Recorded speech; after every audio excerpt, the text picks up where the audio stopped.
conflicts between people can bring great harm. So how can we help our teams stay away from drama and negativity? I believe there are 5 key principles.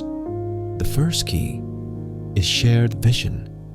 A team must have a common purpose, shared goals, and agreed principles. Most importantly, everyone believes in them and feels proud, willing to contribute to the team's shared vision and put it into practice. The key begins with the leader themselves, because the kind of leader you have determines the kind of team you get. Leaders need to lead by example with selfless integrity.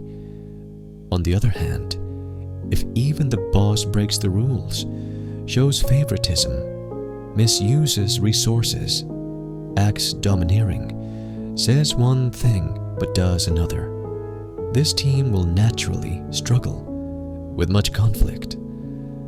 The second key is choosing people wisely. When selecting core team members, what matters most isn't how capable they are, but their character.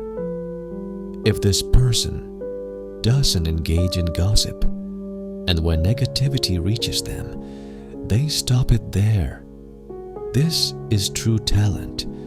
On the contrary, highly capable people are often more self-centered, difficult to work with, and prone to problems.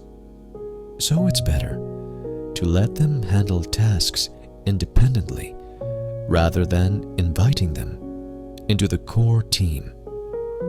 The third key is direct communication.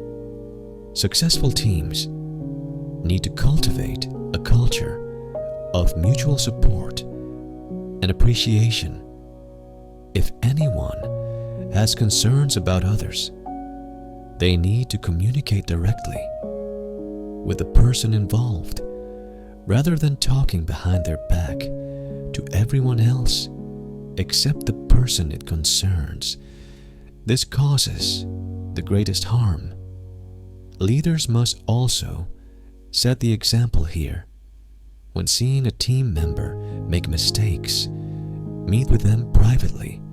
Appreciate first, then give feedback. Let every person on the team feel respected.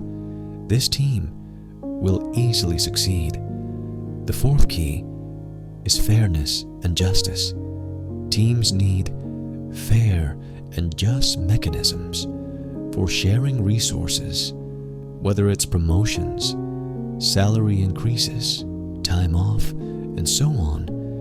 Because if someone feels the system is unfair, conflict is inevitable.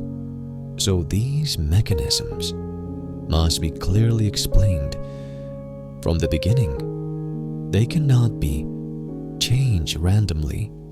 Otherwise, people will think, "Why didn't you make this clear earlier?